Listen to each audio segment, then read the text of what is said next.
За полгода в Ленске 80 семей получили квартиры по программе переселения из аварийного жилья. Но эти люди рады больше остальных. Жильцы многострадального общежития по улице Победы 546 испытали все прелести жизни в аварийном жилфонде. Проваленные полы, разрушенные стены, отсутствие ГВС. Мучениям пришел конец на прошлой неделе. Люди стали новоселами. С подробностями Олеся Васева.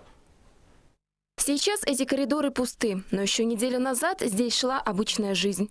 Взрослые занимались бытом, играли дети, бегали крысы. Как в таких условиях вообще жили люди, непонятно. Не жили, терпели. Сейчас конец мучениям пришел.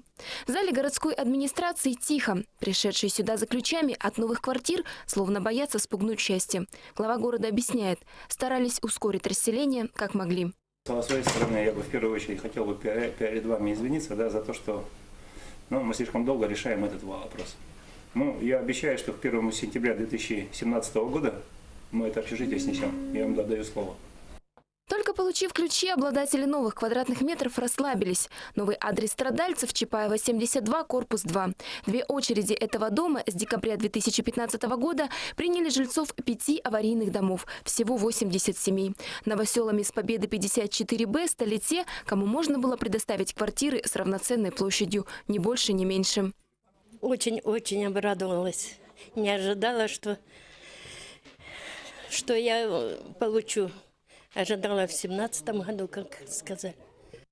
Пока счастливчики пакуют чемоданы, в аварийном доме продолжают жить еще 9 семей. Их расселение в приоритете, крайний срок – 17-й год. Но люди обижены, что их оставили без квартир сейчас. И не верят, что когда-либо переступят порог новой жизни.